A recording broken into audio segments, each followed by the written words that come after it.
बिस्मिल्लाहिर्रहमानिर्रहीम, अस्सलाम वालेकुम नाज़रीन, this is me Umar Sharif लगारी एजेंट स्पेशल के साथ आज फिर आपकी खिदमत में हाजिर हूँ। नाज़रीन, आज के प्रोग्राम इंतहाई इंटरेस्टिंग होने वाला है क्योंकि आज जो पर्सनैलिटी मेरे साथ मौजूद है जिन्होंने मुझे टाइम दिया है, क्योंकि वो बड़े बड़े लीडरान के वकील रहे हैं, सेलिब्रिटीज़ के वकील रहे हैं और बड़ी कम उम्र में वो जो है पाकिस्तान में उन्होंने अपना लोहा मनवाया है। आज तफसीलन गुफ्तगू करेंगे और उनकी क्या पर्सनल जर्नी है और वकालत में आने का उनके क्या मकासद थे, इसमें डिटेल में बात करेंगे आज जी। तो मैं बात कर रहा हूँ one and only barrister Mohammad Ahmed Pansota साहब का। आज वो मेरे साथ मौजूद है। Thank you so much sir, आपने मुझे टाइम दिया। कैसे हैं आप, कैसे मिजाज हैं आपके? अल्लाह ताला का बड़ा शुक्र है जी। सर कैसा गुजर रहा है रमजान आपका? बस सर, रमजान आपको सामने है, कोशिश पूरी है कि रोजा जो है उसको तरीके से रखें और चलते सर रहें। आपकी पर्सनल जर्नी से पहले मैं जरा नाज़रीन को हमारे जो बताएं अपनी फैमिली बैकग्राउंड के बारे में। सर बेसिकली जी, my father was a bureaucrat. जी। वो फिर रिटायर करके 2012 में उनका पुलिस सर्विस से ताल्लुक था। बुनियादी तौर पर वो वकील थे जी इसी तरह मेरी फैमिली में मेरे ब्रदर इन लॉ भी लॉयर हैं जी। I come from a family of lawyers. मेरे ग्रैंडफादर पुलिस ऑफिसर थे लेकिन उनके भाई जो है वो लॉयर थे, फेडरल मिनिस्टर भी थे। जी। सो मैं एक, आप समझ लें कि कानून की इम्प्लीमेंटेशन से रिलेटेड जो है ना जी मामलात, उसमें इन्वॉल्व रही है ज़्यादा मेरी family, and specially my father has been a very senior police officer. उसके अलावा वकालत अमली तौर पर प्रैक्टिस मेरी फैमिली में फॉर द फर्स्ट टाइम मैंने की थी जी। और आई थिंक अब लास्ट 22 ईयर्स से मैं ही कर रहा हूँ। सो आपने जो बेसिक एजुकेशन है वो कहाँ से लिया सर? सर मेरी जो फर्स्ट मेन एजुकेशन थी वो तो एचसन कॉलेज लाहौर गया था जी। वहाँ पर क्लास 1 से लेकर 12 तक पढ़ा हूँ मैं जी, 1988 से 2000 तक। उसके बाद सीधा जी मुझे मौका मिला LLB करने का, जो एक्सटर्नल प्रोग्राम है LLB का। LLB एक्सटर्नल मैंने किया था यूनिवर्सिटी कॉलेज लाहौर, यहाँ पर UCL है जी। वो एक लंदन यूनिवर्सिटी का एक्सटर्नल प्रोग्राम। बिल्कुल। और उसके बाद फिर मैं फौरन ही अप्लाई किया और बारट लॉ करने के लिए लंदन चला गया। वहाँ पर मुझे कोई गालिबन 1.5-2 साल में ये, फिर मैंने कुछ देर इंग्लैंड में 6 महीने काम भी किया, अपना जो फर्स्ट 6 पीपल जिसको हम कहते हैं। सो ये मेरी ब्रीफ सी जर्नी है जी लीगल। सर इसके बाद आपने जो एक्सटर्नल प्रोग्राम पाकिस्तान से किया, फिर आप बाहर तालीम के लिए गए, वहाँ पे आपने बारट लॉ किया? जी, बारट लॉ जी मैंने लंदन से किया था, लिंकन्स इन से, जिसको हम Inns of Court School of Law बोलते हैं, जहाँ के एलमनस में हमारे मोहम्मद अली जनाज साहब भी हैं, नेहरू साहब हैं, फिर उसके अलावा और बहुत सारे मशहूर पर्सनालिटीज हैं। तो मुझे बड़ा शौक था वहाँ से करने का। एतजाज एहसन साहब हैं जो one of my favourite lawyers. अच्छा सर, इसमें एक परसेप्शन पाकिस्तान के अंदर खसूसन ये देखने को मिलता है कि जो वकालत का शोबा है उसको एक गलत निगाह से देखा जाता है और एक स्लैंग भी है कि लॉयर को लायर कहा जाता है।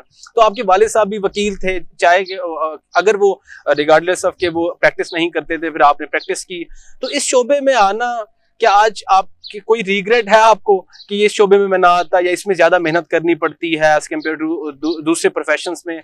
आपके जो बेसिक आपका ऑब्जेक्टिव क्या था ये प्रोफेशन में आने का? आपकी कोई इंस्पायरेशन भी है इसमें? जी जी, मैं ये आपके काफी सारे सवालात हैं जिनमें मैं बुनियादी तौर पर जिसको इस तरह एड्रेस करूंगा। देखिए, मैं समझता हूँ कि अगर मैं किसी और प्रोफेशन में जाता तो शायद मैं रिग्रेट करता जी। मैं बड़ा क्लियर था क्लास 5-6 से कि जी मैंने वकालत करनी है। एक तो मुझे बोलने का बहुत शौक था और एक बहुत ज्यादा बोलने का शौक था, तो दोनों मामलात जो है वो वकालत में हल हो जाते हैं। उसके अलावा मेरी जो इंस्पिरेशन है वकालत में, मुझे मेरी वालदा का बड़ा शौक था कि I should join this profession, और वो चाहती थी मैं बैरिस्टर बनूं, और उनको चौधरी एतजाज एहसन साहब बहुत पसंद थे। मैं भी ज़ाती तौर पर वकालत में उनको फॉलो करता हूँ और मैंने उनको देखकर ही वकालत ज्वाइन की थी। एंड आई थिंक एक तो हमारे स्कूल एचसन कॉलेज में गए, फिर उसके बाद उन्होंने बारट लॉ किया, वही ट्रैक कोशिश की फॉलो करने की। तो चौधरी साहब मेरी एक बहुत बड़ी इंस्पिरेशन थे। उसके अलावा मोहम्मद अली जनाज साहब, of course he is the legend of this profession, और एक जबरदस्त आदमी थे। अच्छा सर पंसोटा साहब, मुझे इसमें ये बताइएगा कि आपने ब्रिटिश लॉ किया यहाँ से, फिर आप बाहर भी चले गए। आप क्या समझते हैं पाकिस्तान की एजुकेशन के अंदर और जो बाहर की एजुकेशन में क्या डिफरेंस है, और क्या चीजें ऐसी हैं जो पाकिस्तान में अब होनी चाहिए, वो कमी है उस चीज की? देखिए, बेसिक्स तो सेम है हमारे लॉ की। मैं इस वक्त लीगल सब्सटैंटिव लॉ की बात कर रहा हूँ, वो तो हर लॉ की बेसिक्स सेम होती है, लेकिन ब्रिटिश लॉ तो वो लॉ है जिससे पाकिस्तान अपनी सारी की सारी जो हम इसी असेंट है वहां से लेते हैं जी। उसके साथ साथ जो पाकिस्तान का और बरतानिया का निज़ाम तालीम है उसमें ऑफ कोर्स बड़ा बुनियादी फ़र्क था और एक डिफरेंट सिस्टम था। उस सिस्टम में जाके पढ़ा, लेकिन ये एक चीज़ थी कि वहाँ पर आपको मेरिट नज़र आता है, वहाँ पर आपको जो स्टाइल ऑफ टीचिंग है that's a very very I think proper style of teaching. और ये जो बार डिग्री जो मैंने की थी बारट लॉ की, ये डिग्री फोकस ही आपको लिटिगेशन सिखाने में या बातचीत करने की जो एक ट्रेनिंग है उसके लिए देती है। तो मैं समझता हूँ it is probably one of the best degrees, at least legal degrees. एक टाइम पर तो it was rated as one of the most difficult degrees.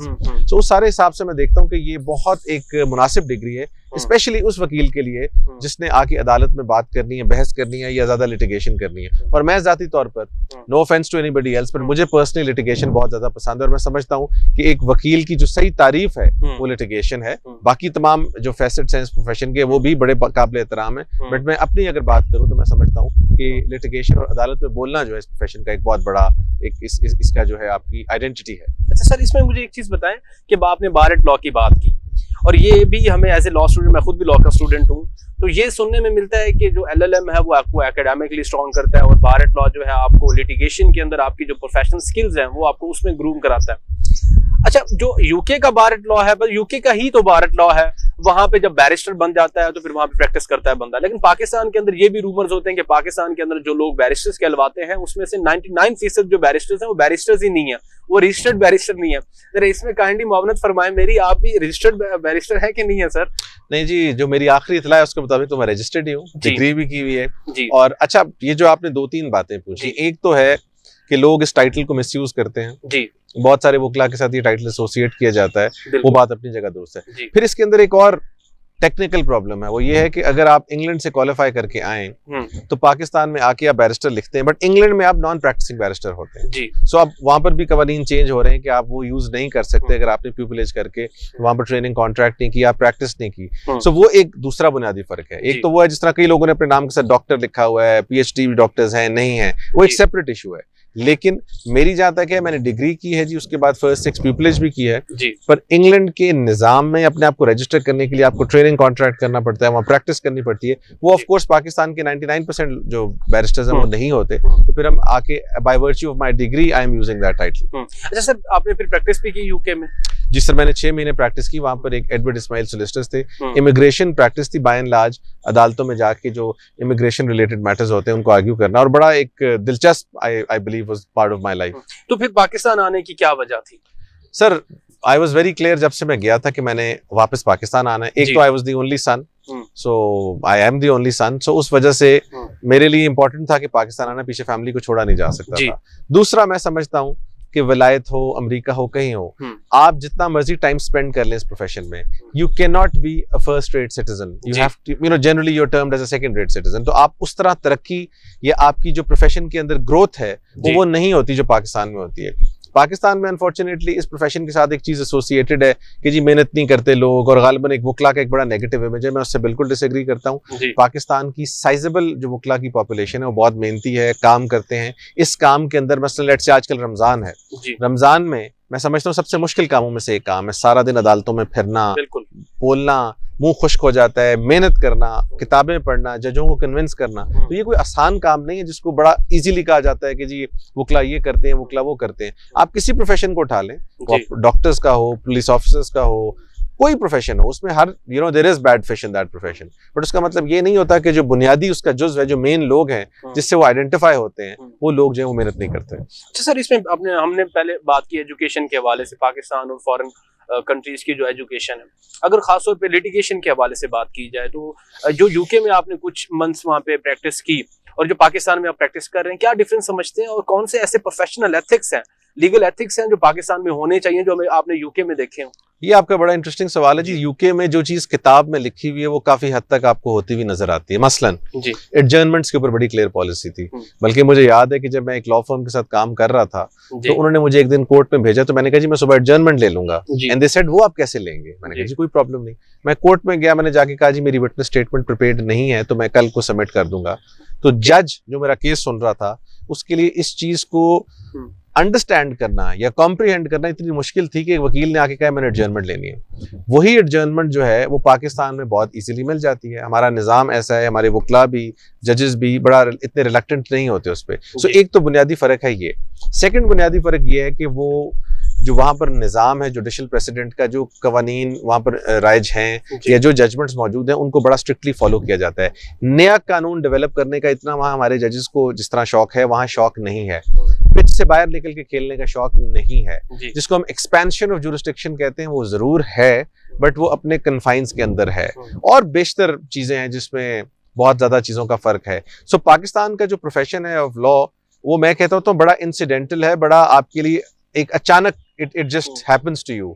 But यहाँ की जो चीजें हैं वो उस तरह इजीली आइडेंटिफाइबल नहीं है, या ये नहीं कहा जा सकता कल के दिन में क्या होगा। इंग्लैंड में, अमेरिका में, बाकी जगहों पे चीजें बहुत क्लियर हैं और वो चीजें उसी तरह ही होती हैं। So it's more of a 2 + 2 = 4 type profession. Pakistan में इट्स 2 + 2 = 4 - 1 + 2 इस टाइप की आपकी नहीं कि एक नया फॉर्मूला है।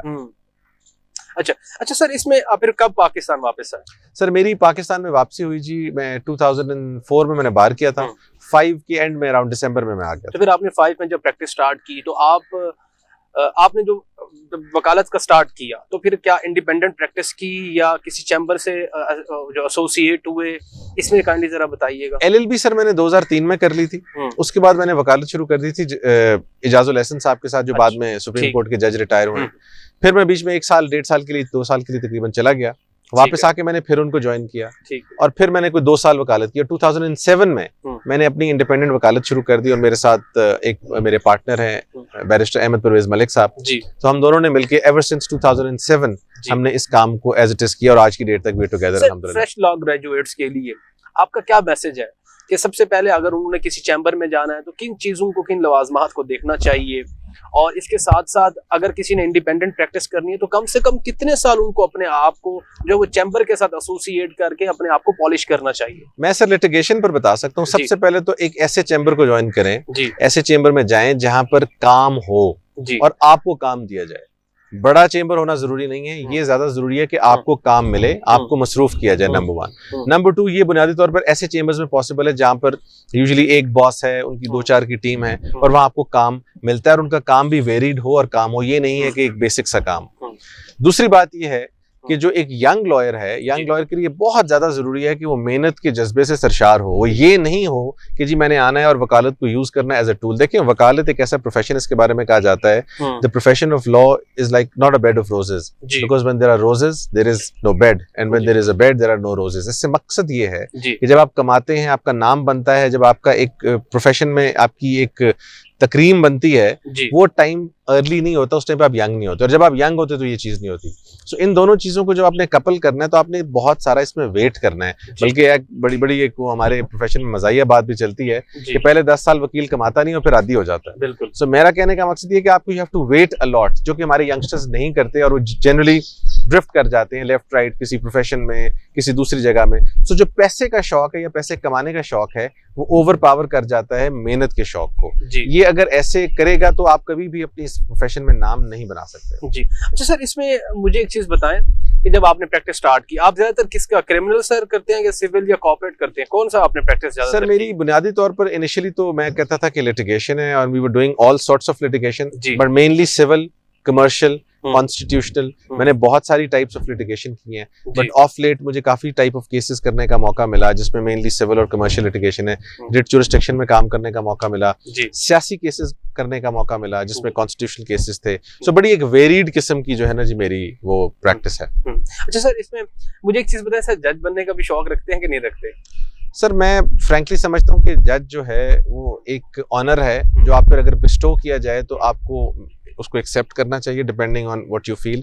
बट इस काम का शौक रखना या इस काम को चेज करना वो मेरा ख्याल एक वकील के लिए इसलिए मुनासिब नहीं कि अगर वो इस काम को चेज करेगा तो इसके लिए एफर्ट करेगा, और एफर्ट में इस वक्त लीगल एफर्ट की बात नहीं कर रहा कि अपने प्रोफेशन में उसने क्या पुट इन करना है। मैं समझता हूँ आप सिलेक्ट होना चाहिए, लोगों को कहना चाहिए कि इस शख्स को जज बनाएं, बजाय इसके कि आप खुद लोगों के पीछे पीछे भाग रहे हो कि जी मेरा नाम डालें, जज करें, क्योंकि फिर उस तरह की सिचुएशन में आप एक कॉम्प्रोमाइज्ड जज होंगे।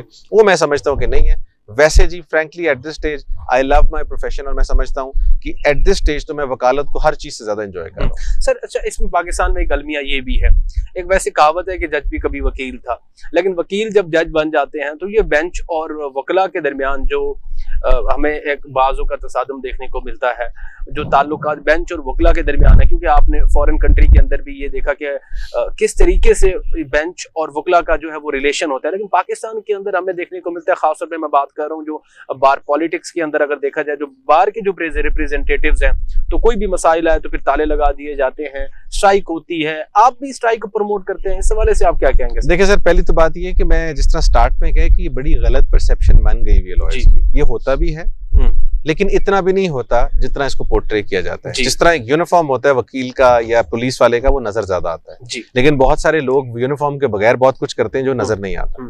इसी तरह हमारे प्रोफेशन के साथ भी बहुत गलत चीजें जैसे कहते हैं ना मुंसलिक की गई या उनको मंसूब किया गया हमारी चीजों के साथ, जिनसे मैं बुनियादी तौर पर एग्री नहीं करता। हाँ, जहां पर वकील को एक्सेस करता है, हमारा इंटरनल निजाम बड़ा स्ट्रांग है।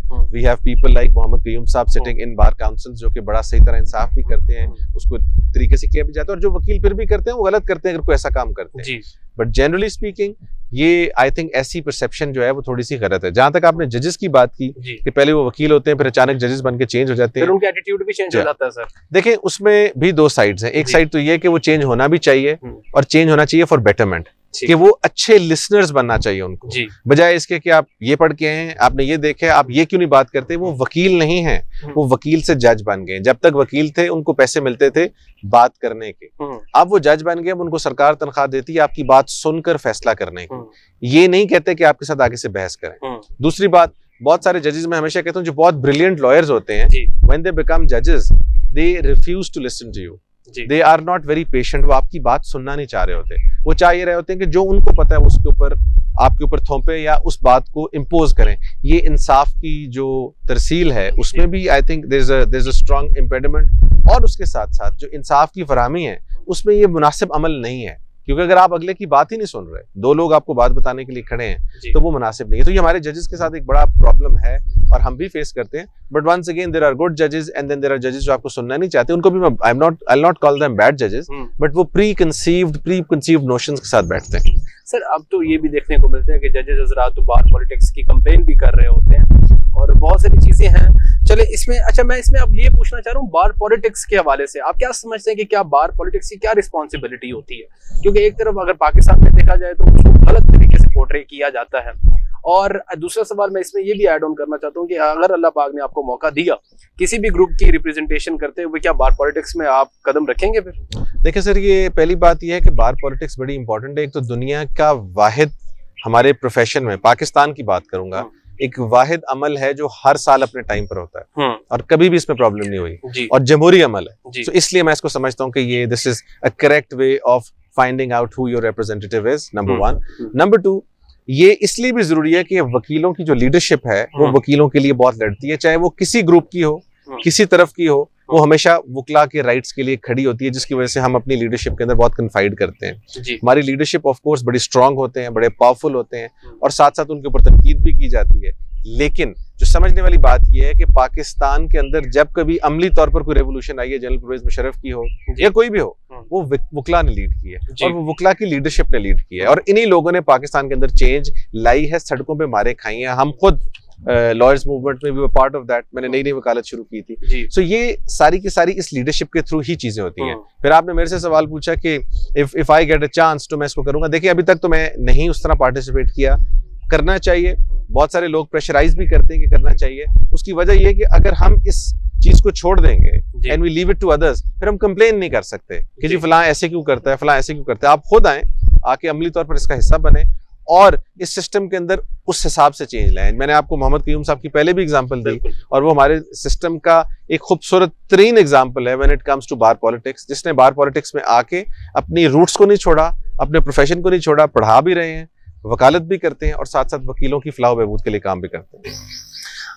जी ठीक है सर। अच्छा सर, आपकी भी किसी ग्रुप के साथ एफिलिएशन है, जैसे इंडिपेंडेंट ग्रुप है या प्रोफेशनल ग्रुप है किसी के साथ? मेरी सिर्फ एफिलिएशन इस काले कोट के साथ है जी, और हमेशा से है और हमेशा रहेगी।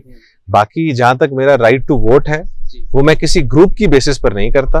वो मैं हमेशा समझता हूँ कि जो वकला के अंदर बेस्ट हमारा नुमाइंदा हो सकता है, हम उस नुमाइंदे को चुनते हैं, उस नुमाइंदे के पीछे मैं जाता हूँ। वो इस ग्रुप से भी होता है, कई दफा उस ग्रुप से भी होता है। I have respect for both the groups. Hamid Khan साहब के साथ मैंने खुद काम किया हुआ है, एहसन भून साहब, आजम तारड़ साहब वगैरह जो है, उनके साथ मेरा बहुत एहतराम का ताल्लुक है। सो मैं ये अपने आप को किसी ग्रुप के साथ एसोसिएट इसलिए नहीं करता कि मेरा जो ग्रुप है, जैसे मैंने आपको बताया, वो ये है। वो जिसने भी ये पहन के इस प्रोफेशन की तकरीम या ताजीम के लिए काम किया, हम उसके साथ खड़े। Thank you sir. अच्छा सर, इसमें मजीद भी गुफ्तगू करेंगे। नाज़रीन, एक छोटी सी ब्रेक लेते हैं, विल बी राइट बैक इंशाल्लाह।